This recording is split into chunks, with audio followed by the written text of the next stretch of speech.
How is training for the 5K and marathon any different besides running more miles and having a longer long run?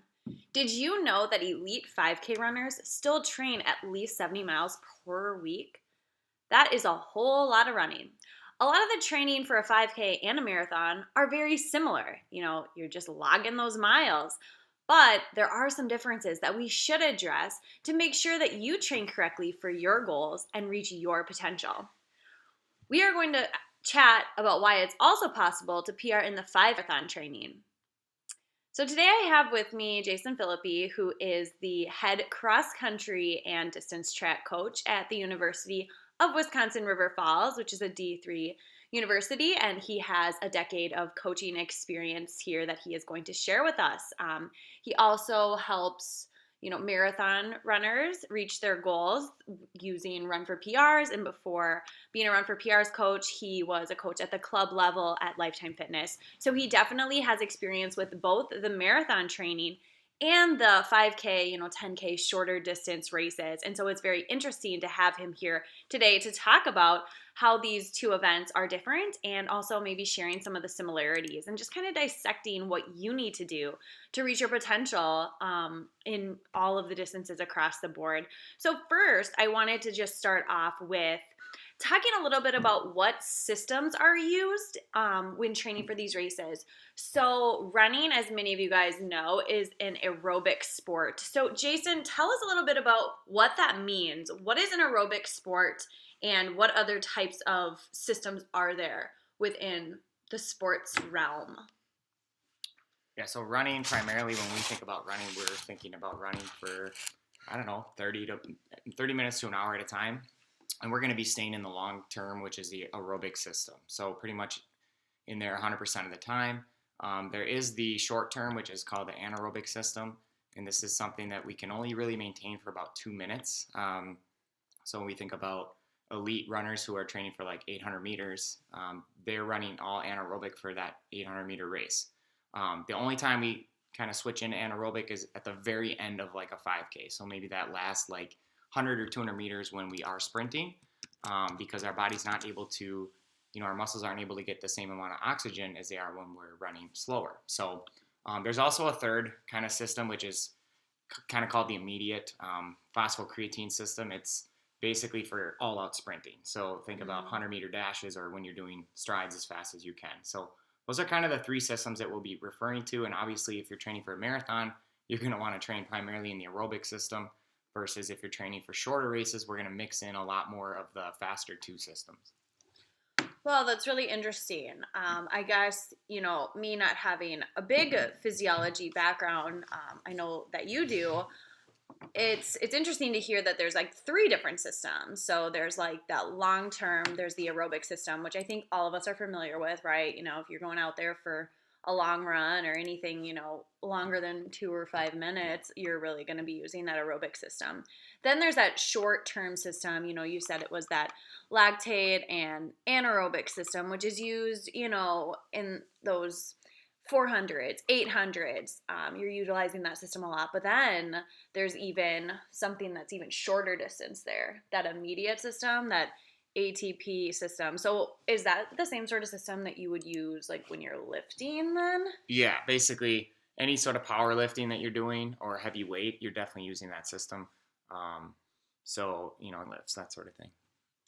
That's really cool. And it's actually kind of funny because I bet a lot of runners maybe have an underdeveloped, system in that shorter, super short, the sprinting stuff, because we focus so much on the aerobic. But needless to say, all 3 are important if you are going to be doing any races, I think. But the most important one, and I think the one that takes the longest to really develop and sets you apart as a distance runner, is going to be that long-term aerobic system.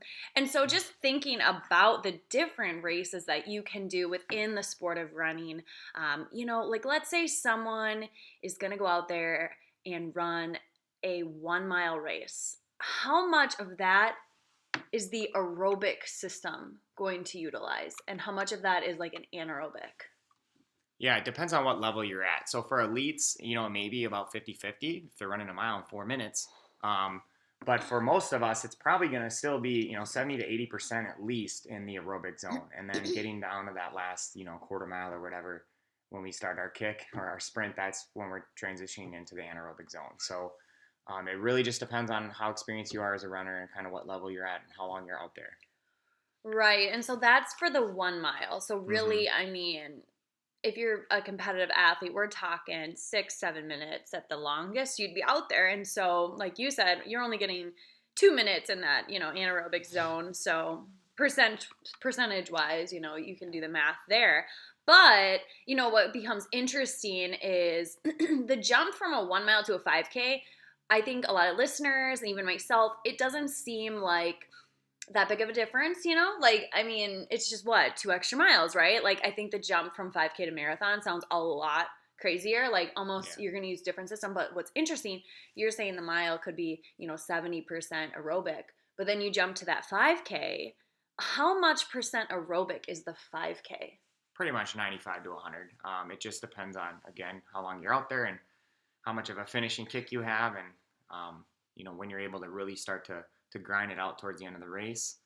The other thing too is, I coach distance runners for track program, and it's very hard to make sure I'm differentiating the program for the milers and 800 runners versus the 5Kers, and then it moves to 10K when we get outdoors. But it's definitely a constant challenge for me, especially if runners are trying to run fast for the 5K and they also want to run a mile every now and then, and they're running the 3K. And so, how do I really individualize their training to make sure that they're working each system, trying to maximize their performance for each event that they want to specialize in?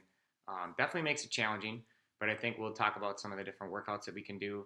And thinking about the 5K, most of us, if we're gonna do, most of us as adults, if we're gonna do a mile race on the road, we're probably not gonna train like college kids would if they're doing a mile on the track. For one, we probably may not have that. We also don't have, those people around us, teammates who are able to push us and really, dig deep and run fast, 200, 400 meter, reps. And those are the types of workouts that we would do if you're training for the mile. Right. Yeah. And I thought it was really interesting how you said the 5K is 95% Mm-hmm. aerobic, which is crazy. And I think, it varies from person to person. And I think the gender is a little bit different too. Like for women, it might be more closer to the 95%, but like men, it's like 80, 88%. And obviously every individual is different. And, but when we're seeing that 90% or 95% of the 5K race would be the aerobic system. It just is crazy to me because how much then if we jump up to like the half or the full marathon, how much percent of that race is aerobic? Yeah, pretty much 100%. Again, until you're coming, once in a while you'll see a half marathon where it comes down to the last literally 100 meters of a race where two guys are trying to outkick each other for the win or something. Then those guys are probably transitioning into the anaerobic phase. But for the most part, it's 100% aerobic. But again, through threshold training, you can really start to run faster for longer. So I think that's kind of the main difference. Right. So when you hear those stats, a 5K is 95% aerobic, a marathon is 100% aerobic. They don't sound like they would be too different to train for, And then when you were talking about how the mile could be, 60% aerobic, it seems almost like the training difference between a 1 mile race and a 5K, they're almost more drastically different than a 5K to a marathon, just for comparison's sake.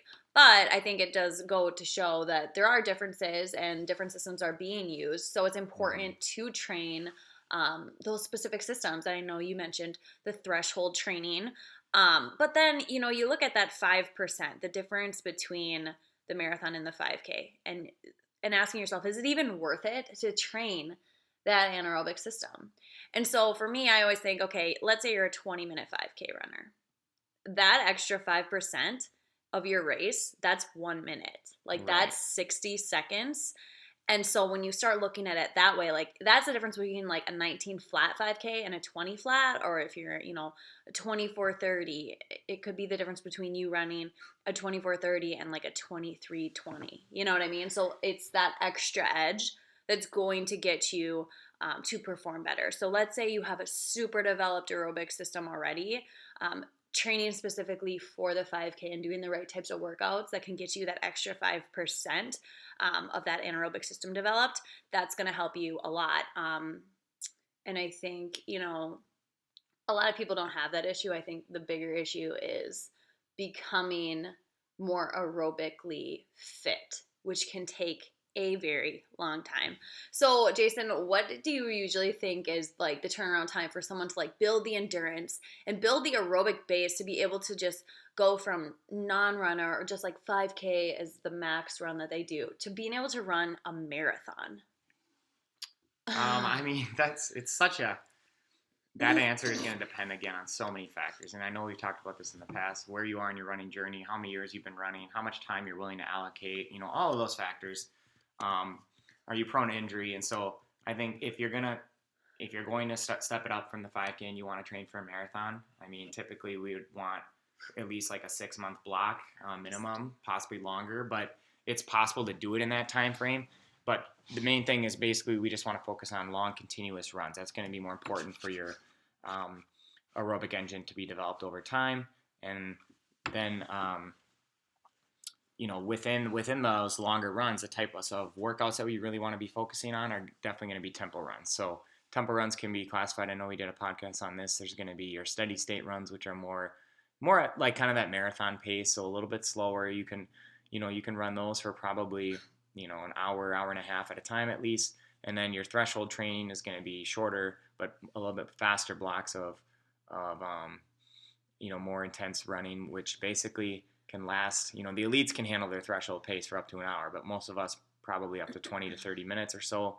And again, there's a lot of variations we can do with structuring those workouts to give you like a minute or two break in there just so that you can handle longer sessions of at your threshold pace. So yeah, I love how you're going into the details of what workouts, people can do to become better marathoners or more efficient with their aerobic system. But I think one thing that's often not talked about and addressed is the value of time when it comes to developing an aerobic system. So just for some background for people listening, I've been running for about 11 or 12 years now. My first race was 9 years ago. At that time, I think, maybe 5 miles was about as far as I could go. But, then I started getting more into the sport and more competitive with things, joined a race team, and all of that stuff. And then, once you kind of get to the point where you're ready to tackle your first marathon, a couple years in, I was training with someone who we had similar 5K times. I mean, I was generally faster than this other person, and we're gearing up for the marathon, but I didn't have nearly as much running experience under my belt, right? Like, I didn't have the years of training. I didn't have all the mileage base that this other person did, but we were like at the same 5K level. And so then we go to train for this marathon. Race day comes, we have similar goals, right? Because we're around the same pace. I run like a 4:09 and she's running a 3:43. And so it wasn't even just like a one-time fluke race. It was just my aerobic system did not have the same backing that hers did because she had been running since, for 15 years. And I had only been running for maybe 3 to 4 competitively. And so I think there's just something to say physiologically about people who have a longer time, even if they weren't training for a marathon. I mean, if you're taking someone that has years and years of biking or hockey or soccer or cross-country running experience, regardless of how fast they are, they're going to probably have an upper hand because of the things that are happening in their body on a cellular level. And so I think, you can't ever compare yourself to someone else. And that was a lesson that I learned is that, just because you can run the same 5K time or whatever, doesn't mean that it's going to translate, because there's a lot of things that go into this quote unquote aerobic base that we always like to talk about. And it's just really important to address that. That's going to come into play. And so I always tell my athletes that you're always building that aerobic base, and it's something that's never going to go away. And even for you, Jason, when you ran your first marathon, How do you think that your aerobic base that you had built over the years prior helped you, and what was your background going into training for your first marathon? Yeah, I think because I started running, in about middle school, and I was always on the track team, and then cross country in high school. I was pretty consistent, I guess, over the years with probably running a fair amount of miles, like I'd say 30 to 40 miles a week. And so, we'd sprinkle in some long runs in there. I had done a handful of 10 to 14-mile long runs in college, and so I think going into that first marathon, I established a pretty good aerobic base.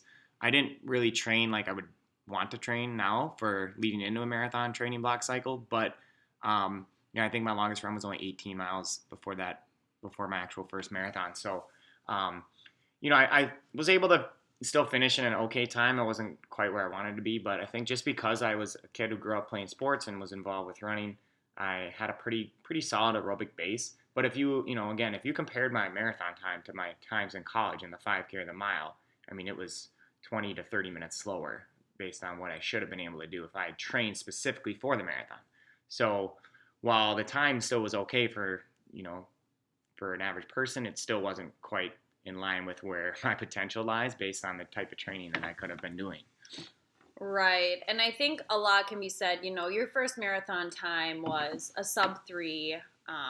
You didn't feel good. You didn't really train. But the reason that you were able to run, 6:45 pace for 26.2 miles, it wasn't necessarily because you had like a great training block leading up to it. It was because you had been running consistently for years and years and years. And maybe you didn't have a lot of long runs. Maybe you didn't, have like a ton of mileage. But the fact that you had been running for so many years played a role in how you were able to successfully navigate that.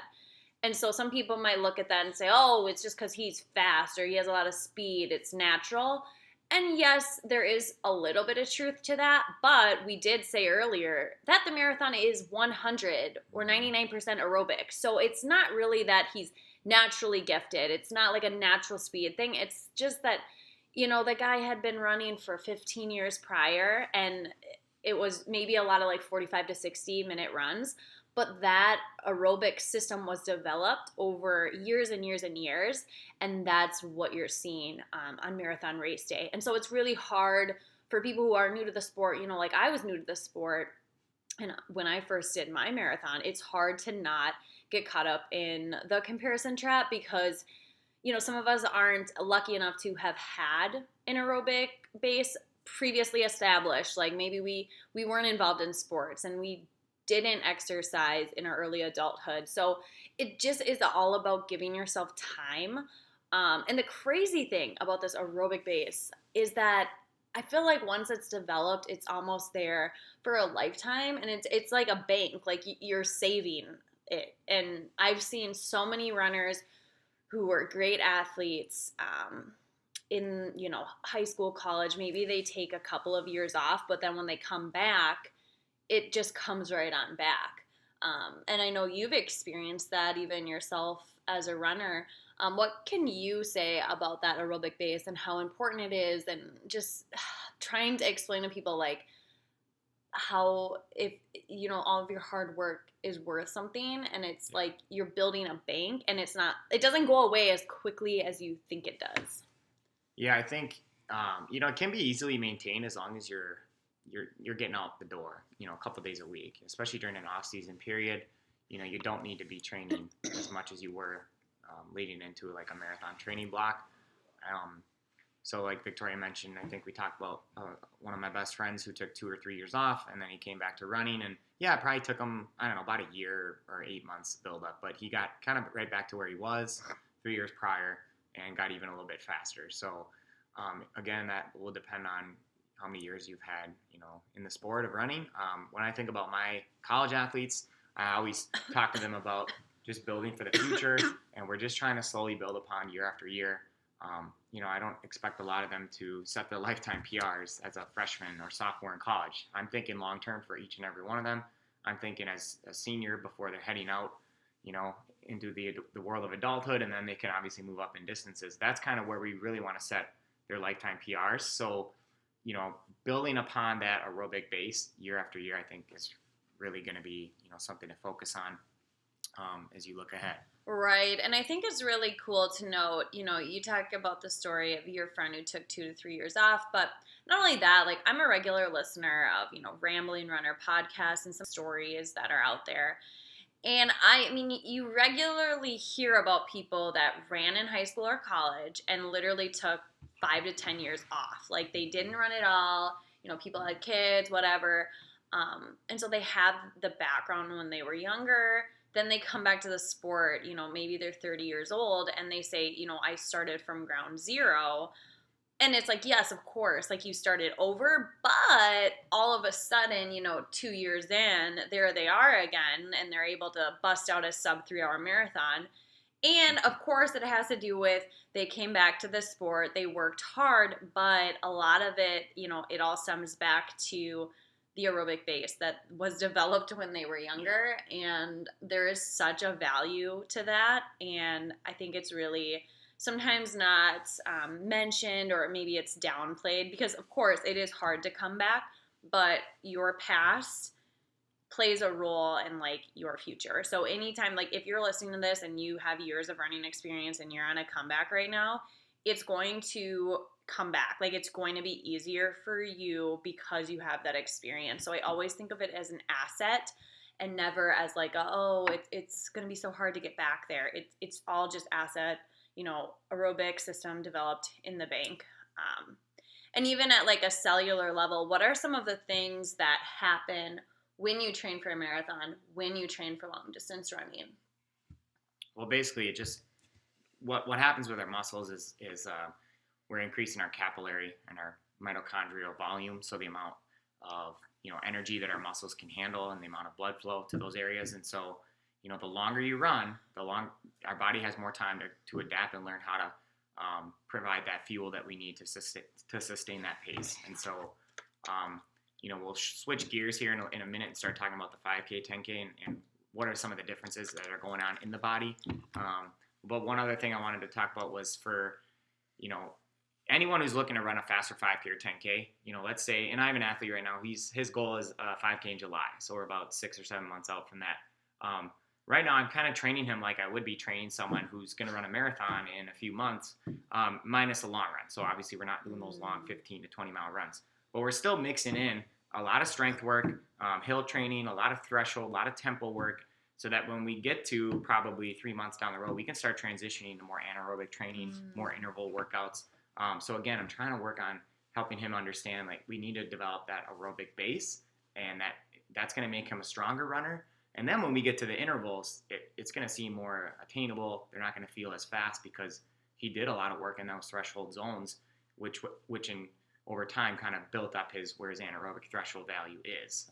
So maybe he can handle running, 6-minute pace for, 45 minutes, and, only be at maybe 85% of his max heart rate value. So that's kind of what we're focusing on. So when we talk about thinking about when is your A goal race, if it's a 5K in 3 months, that's a little bit less time. We're going to have to probably get into the faster interval work right now. But if it's longer down the road, we're still going to kind of build you up into I'm going to kind of separate it into 2 different blocks where we'll focus more on the endurance building, and then we'll shift to more of the interval training. So.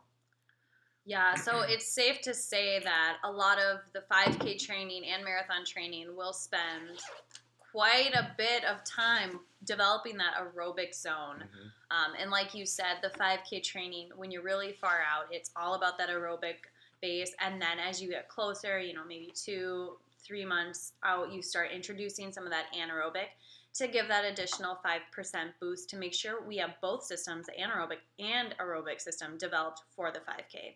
But when you're talking about just running the marathon, we really want to focus on just that aerobic zone and that aerobic fitness and getting you in the best aerobic shape possible, because that's really the only system that is going to be used in the longer distance races. And so I think you mentioned earlier, we're going to increase mileage. We're going to do a progressive overload principle. We're going to focus a lot of time on aerobic tempos and threshold training, because basically your threshold is the rate in which, it's like the fastest that you can run in your aerobic zone. So you really want to lower your threshold, and the way that you lower it is running at your threshold pace. We don't want to go too fast because then, you're working in the anaerobic zone. We want to just stress that threshold zone. And so it's really important during threshold work to make sure we're training at our threshold and not above it. I'd rather have people even go a little bit too slow than too fast, because that's better than it would be to go too fast, work the wrong zone, then you're not going to see any improvements. So the biggest thing with marathon training is making sure we're staying in those aerobic zones, not racing workouts, not stressing the wrong zones, because you only get so many workouts. You only get so many weeks to train, and you want to just really utilize and work smarter, not harder, right? Mm-hmm. That's what we always say here. So, yeah, the biggest difference there is going to be for the 5K, we do have more speed work that we introduce maybe 2 to 3 months out. So now that we've kind of talked about the marathon and how we're really working that aerobic zone, not doing a lot of speed workouts, and Yazzo's 800 is something that always comes up. I don't like doing those. I think there are better workouts that you can do. 800 meters is not really, there's a time and place to do that sort of workout, but I think a better workout instead of doing that during marathon training would be a tempo run or longer tempos. It's all about tempo. How can we build your stamina and your threshold? I'm not as concerned about, doing work at, your 5K, 10K pace in marathon training. So transitioning into the 5K training, what that kind of looks like for people, what's the difference and what does it look like? Yeah, and I kind of want to go back to that, building him up for a good 5K progression in July. Right now he's running about 50 miles a week, so we are keeping his long run around 10. That's about 20% of his mileage. Cutback week might be 8 or 9, and then on a harder week we might go up to 11 or 12. But just to give you some perspective of kind of what he's doing, and then what we'll also do is start transitioning here to some faster interval training. So basically what intervals help with, especially increasing your cardiac output, you're getting more enzyme activity in the blood, and so you're increasing what's called your heart stroke volume, which is often referred to as your VO2 max. And so basically that helps deliver and increase the delivery of the blood and oxygen to your muscles. And the higher we can raise our VO2 max, the faster we're going to be able to go for longer, and our blood's going to be able to supply our working muscles so that they don't run out of blood and oxygen and then fatigue and slow us down. So, VO2 max numbers are varied for runners. They could be anywhere from, 40 to 70, depending on who you are and how long you've been running. But we really want to start focusing on those intervals of 2 to 5 minutes where we can elicit that VO2 max. And typically the best thing to do is offer equal recovery. So if we're running, let's say we're running for 4-minute interval sessions, we probably want to offer about 4 minutes in between, so that allows our body to rest, and also we can get back into that pace. So a lot of times if we're doing 4-minute intervals and we only offer a minute or 2 rest, we're not going to be able to sustain that for as many interval reps as we would like.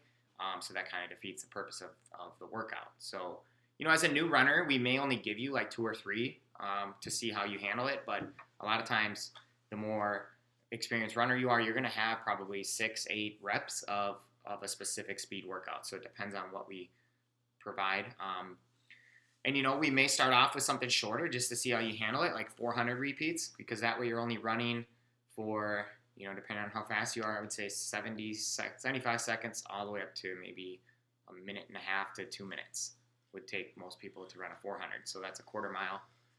So that's a good kind of just base interval workout, so we can kind of see how you handle it, see what the trend are. Can you maintain the pace, or are you slowing down? And anywhere from 6 to 8 of those would be a good first workout. Right, yeah, and listening to some of these workouts, I'm sure some people are listening and they're like, oh, these are like my least favorite type of workouts, or maybe some people listening think it is their favorite type of workout. And it's so funny how everyone's different. And I guess one thing, we haven't really touched on yet is like people's natural ability levels and inclinations to do certain types of workouts.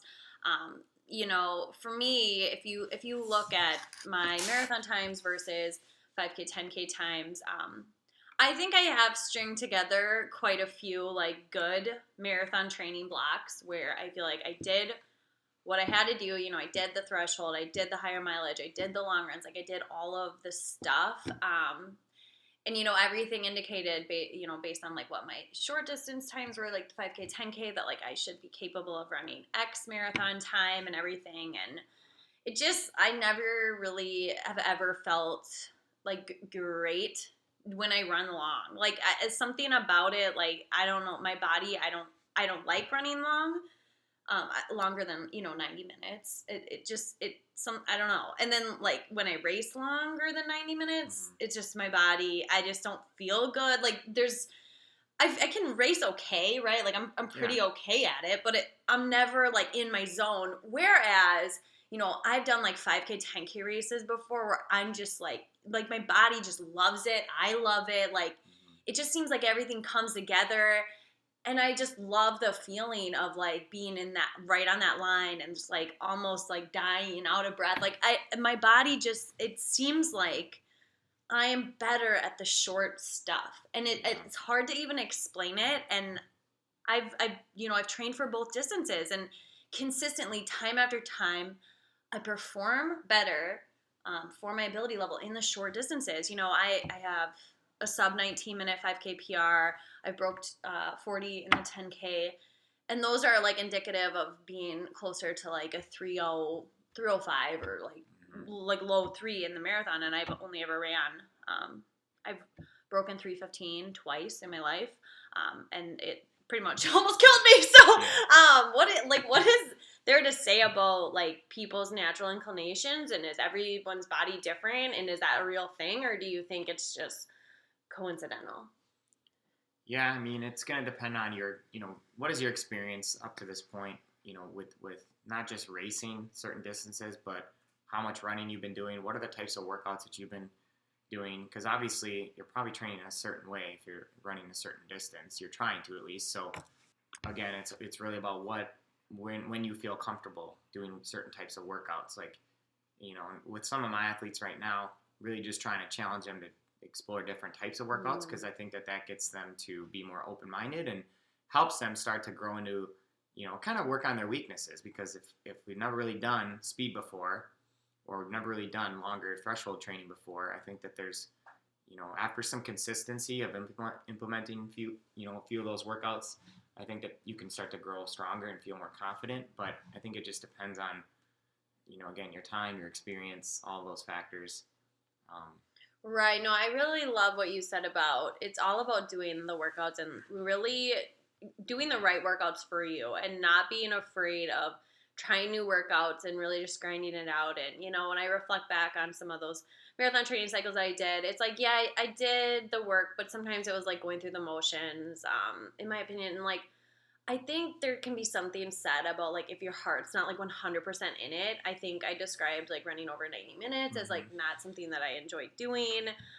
And it's hard to admit that because I like to do it, but I think it's just not, I don't know, part of me doesn't love it. Like I like the challenge of it, but sometimes my mind almost like checks out sometimes. Like it's not like my total jam, you know what I mean? And it's like I wish I could force it a little bit more, but it's hard when your heart's not 100% in it. And I think that's maybe what prevents me from really doing the performance that is indicative of my shorter distance times. And there's something to be said about that. I think, coming from someone who has ran 19 marathons, I definitely know that outsiders often will act like running a marathon is like such an amazing accomplishment, and it's easy to fall in that trap of thinking like you have to train for a marathon. Sometimes when you meet people, one of the first questions after you tell them you're a runner is, oh, have you ever ran a marathon?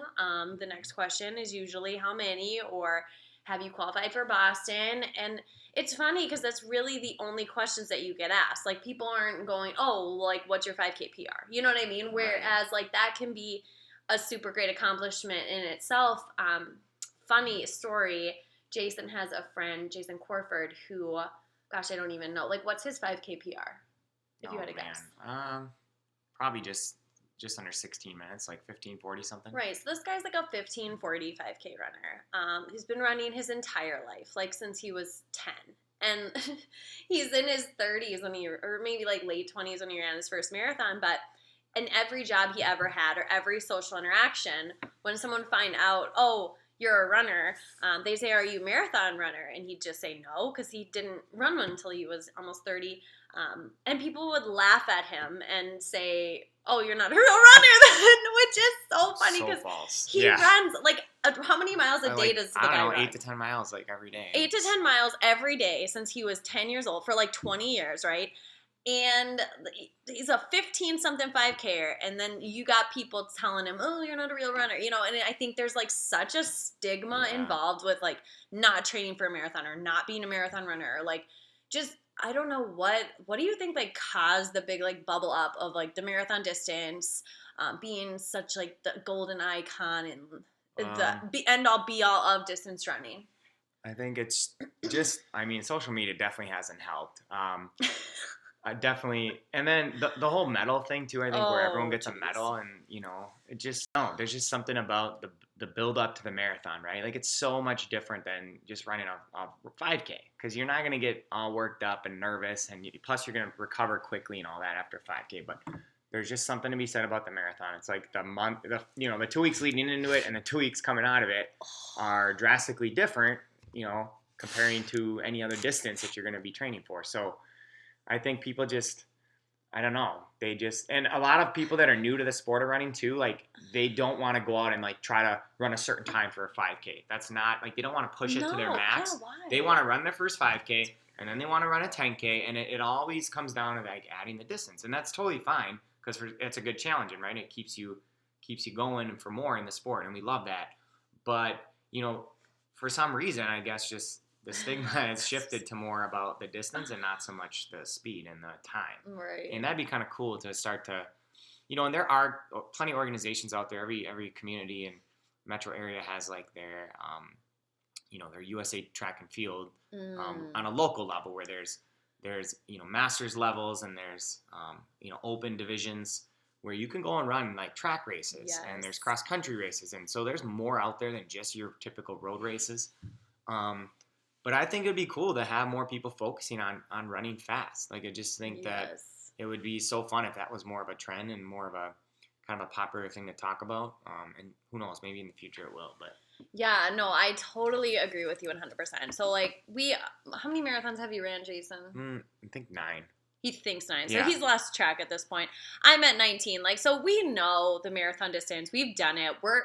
We love it. Like, we're never going to, like, be done with it, you know? Like, we say all this stuff, we're like, oh, they're so hard, or, you know, whatever. But it's hard to, like, completely shelf it. I don't think I ever will.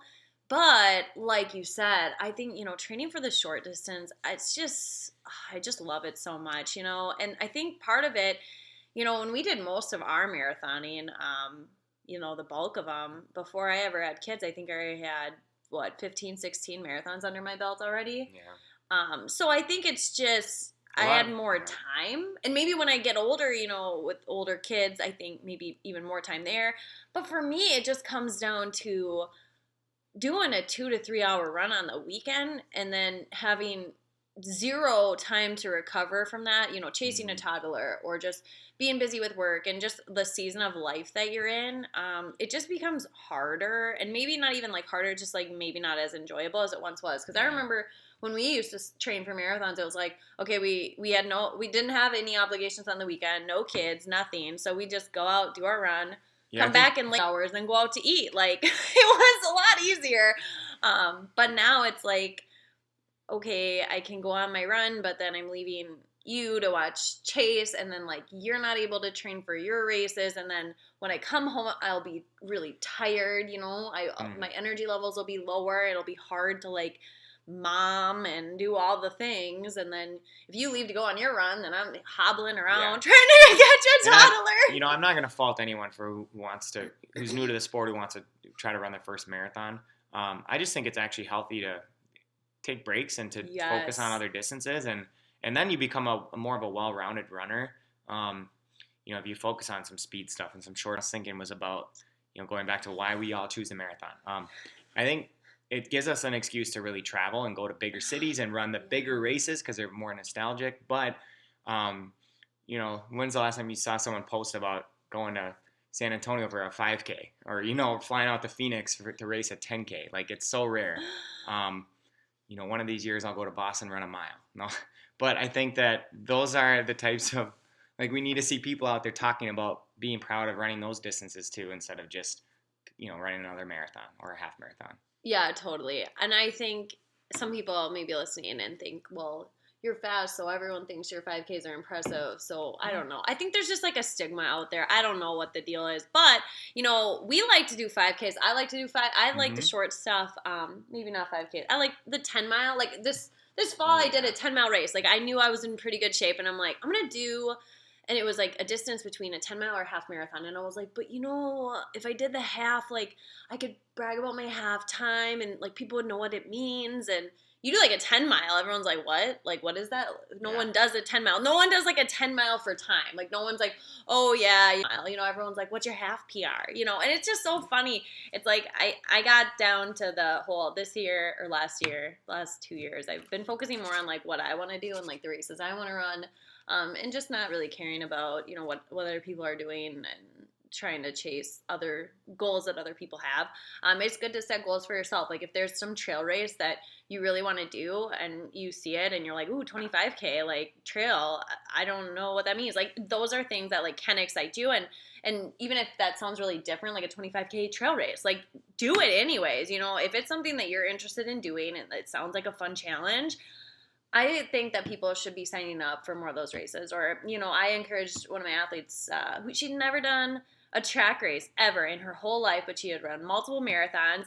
And I said, come to this track meet, like show up. And I paced her to a 1 mile. And then she was in like a 4x400 relay. And it was so funny to like see her face afterwards because she's like, oh my gosh, that was so fun. And she like ran faster than she ever had in her life. And even I was shocked at like the splits that she ran. I was like, holy crap, you have so much speed. And I think just doing those things outside of your comfort zone, it was like super exciting.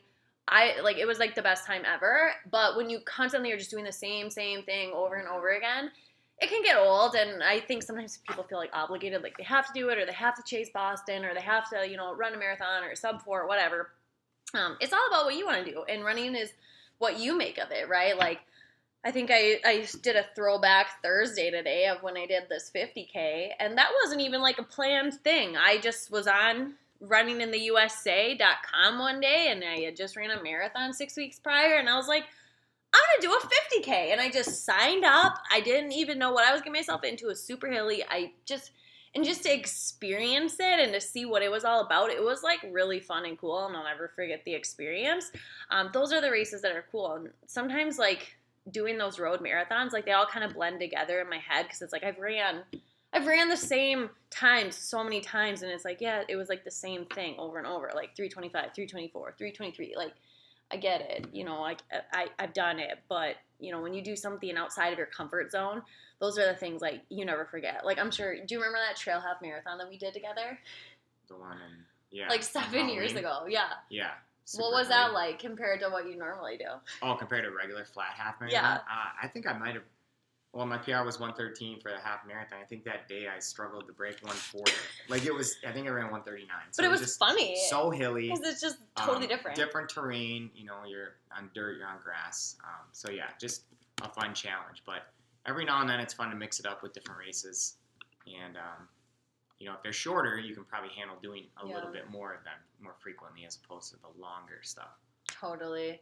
Yeah, and then just understanding marathon's not end all be all. We've said it a million times. It's great to do it, but I think it's really funny. We just hired a new coach.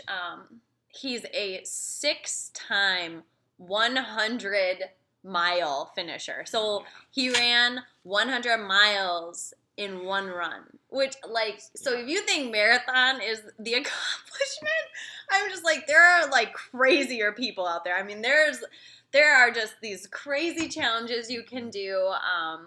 So definitely just understand the marathon's just one distance within the realm of running. And even if you're just like a 1 mile runner, like you're still a runner, Yeah. Yeah. Like who is it? Like Heather Camp, isn't she like USA? She's super Mm-hmm. fast. She's never ran a marathon. I'm sure she's never ran a half marathon, but what does she run for like a mile? Like sub 5, right? Like, Yeah, like 420 something. like a 420 mile. This chick that. runs a 420 mile. She's definitely a runner, right? Like, I mean, she's legit, and just she never does a marathon. You know, a lot of people don't do them. There's so many different things that you can do within the sport of running. Marathons are cool. Ultra marathons are cool. Just try whatever like excites you. You know. Do you have any last words of wisdom for people who are training for a 5K, 10K, trying to figure out what they want to do, or just advice for starting? Not really. I kind of want to talk about Galen Rupp here for a second because he was one of the most elite track runners for so many years, and I think he medaled at the Olympics in the 10K years ago. And he stayed away from the longer races, the marathon. When he got to a point where I think he realized he reached his full potential on the track with the shorter races, that's when he started shifting to the longer stuff. And, we fortunately were able to run into him once about 3 or 4 years ago, and out in Portland. And I asked him, how do you like this transitioning into the longer races? And he said, I actually really, really enjoy it. I love it. So I think that, there's obviously no rush to get there. But especially if you've never explored your true potential in the shorter races, I would challenge you to do so because it's fun. And, the older we get, it's going to be harder to do it. So, but if you've never really had that opportunity, it can be definitely a fun challenge for you.